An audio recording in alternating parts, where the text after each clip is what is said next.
Good morning, welcome to another edition of 15 Minutes of Flame. I'm Robert Phoenix.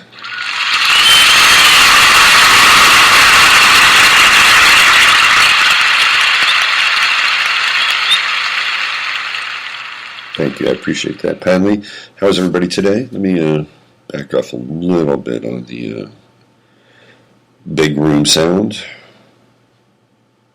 It's interesting using the new mic. Pretty dynamic, and I get to play around with some effects every now and then. How's everybody? It is dark and gray here once again in South Central Texas. Welcome to another dystopian morning. Welcome to another dystopian day. The end of the world is coming, and I'm singing away. We got trouble in the Middle East, getting down to Yemen. American spring on the rise. And then there's the Kremlin. Welcome to another dystopian day. Welcome to another dystopian day. Welcome to another dystopian day. Yay.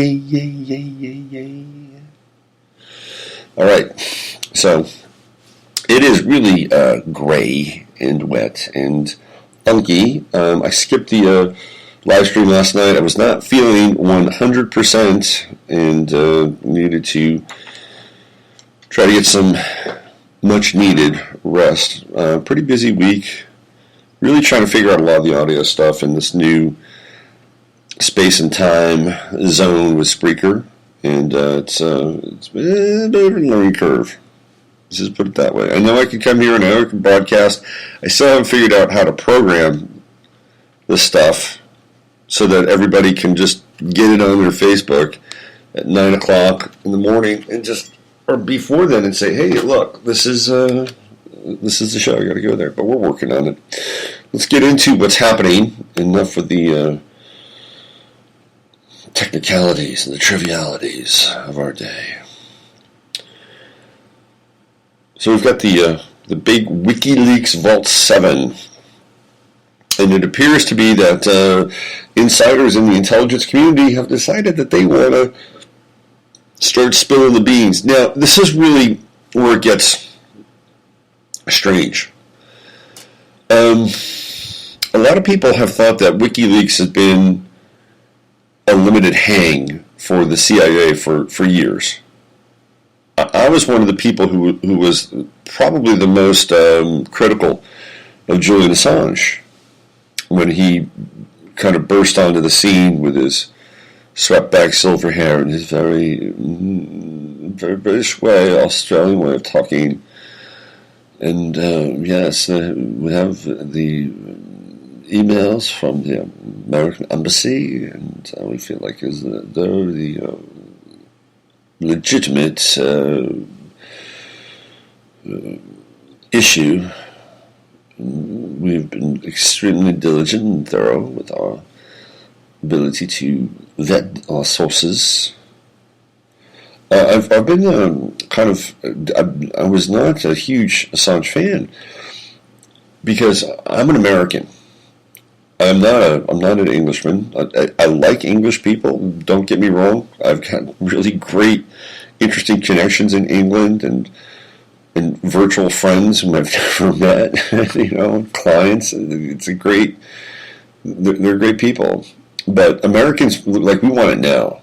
This is the difference between America and Europe. We have been indoctrinated in instant gratification. That I'm clearly aware of. So when I saw WikiLeaks and it burst onto the scene, I'm like, okay, if you are really all that in a bag of chips, and you're really invested in truth and justice, and you got to go straight to ground zero to start getting into the 9/11 stuff, But again, I wasn't necessarily informed about how WikiLeaks actually works. There has to be somebody basically dumping cables or insider stuff into a secure server that is completely locked up and theoretically impenetrable. But I thought that, that this is what WikiLeaks needed to do because this was the most important and pressing thing that we could get to, and I still think it is, but that's not necessarily how it works. They only publish what they're sent. So who is sending the material? Where is it coming from? Well, we know that Bradley Manning, Chelsea Manning, sent his material. We know that. But there's a whole host of other material, like the Podesta emails and all the stuff from the DNC, that likely came from Seth Rich. And now we have all this CIA stuff. And apparently there are ex-CIA contractors out there, there are ex-FBI guys out there, and they're flooding, theoretically, WikiLeaks, or the CIA itself is exposing parts of itself. And you ask yourself, well, why would they want to do that? And I've gone over this many times, that when we get a semblance of truth, we feel as though we're getting the truth, and what we're really getting is a follicle. We're not getting the whole head. You know what I mean? So could this be yet another example of the revelation of the method? I think it's possible. I think it's quite possible that that could be the case. Or it could be the real deal, and what we're watching and witnessing is the taking down of the CIA, which is long overdue. It is long overdue. Just to give you a brief history of the CIA, they really came to prominence in 1953 when Kermit Roosevelt, yes, one of the members of the Roosevelt family, staged a coup in Iraq and removed Mohammad Mossadegh. It was one of the first kind of big coups to take place and became a model of overthrowing governments and people through things like chaos, strife, conflict. Later on, we had things like sanctions. And that really became quite evident again later on, and not too long after that, when they staged a coup of Guatemala through Edward Bernays, and because United Fruit was not happy that Guatemala was going to nationalize its fruit production. You see, the multinational corporations want to make sure that they are running any kind of resource-based management in any country around the world. That country does not have any right to its minerals. It doesn't have any right to its produce. That's the nature of the acquisition of assets and materials on planet Earth. Nothing is really owned by the country themselves. Not anymore. Maybe at one point in time they were, but everything is under some sort of a charter, which is why governments like Syria have been deemed to be dangerous, or Iran, because they themselves own their own resources. They own their own currency. They are not under the yoke of the IMF or the World Bank. Russia falls under the same category. So does North Korea. Who do we have the biggest beefs on the planet with? I just told you. It's those four countries. Is there a reason? Is it a coincidence that all of them are essentially sovereign? No, there's no coincidence at all, because they stand in the way of world hegemonic order, and that's been the case. Now the United States is into Yemen. This is very troubling to me. Very, very troubling on so many levels. First of all, that means more men and women being conscripted, not conscripted, but sent there, because obviously they sign up to be part of the armed forces for a number of reasons, one of which is to make a living. A lot of these people live in podunk places in America that are shutting down. They've got no industry. They've got no infrastructure. Rural America is dying. It's dying. Rural America is going to be supplanted by the super city, by the megalopolis. And when you get into the super city and the megalopolis, you get into an urban mindset. And an urban mindset is very different than a rural or wild mindset. They're two different beasts. One is much more manageable. Guess which one? That's right. So you get a lot of these people, young men and women, who are just looking for a way out. Some of them, when I was growing up and guys would join the Marines, I'd sit there and scratch my head. Or everything. What are you doing this for? I mean, like, come on, man. And it took me a while, but later on, I realized what they were really looking for was a rite of passage. And they may not have even been all that clear on it. And some of these guys were assholes, and it was probably good for them to go into the military. I'll never forget these. I was hanging out with these guys at San Mateo High. I didn't go to San Mateo High. I lived in Foster City. But I knew somebody that went there, and he had all these friends, and I got to know some of these people, and I was shocked one day when two of these guys said, "Hey, we joined the Marines." I'm like, how does that happen? You sit around, have a few beers, let's do it. And one of them was a pretty cool guy, and the other guy was a certifiable a-hole.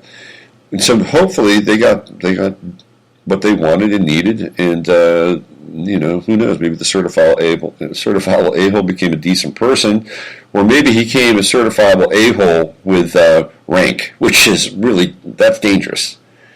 And this is the promotion of the sociopath. Anyway, but I get it now. It's like they're looking for a rite of passage. They want to be men.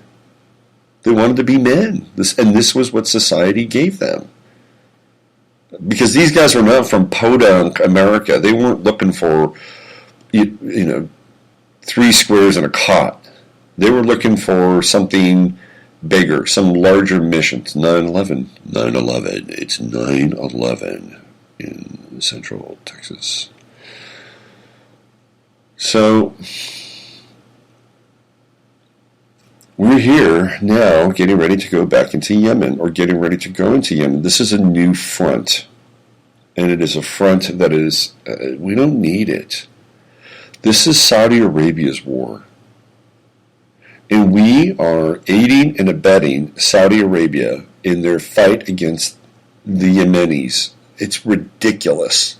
So what will happen to the Yemenis now? Well, we'll go in there, we'll explode their homes, we'll make their lives a living hell, we'll kill their children, we'll turn them against us, and then we'll bring them here. Come on in!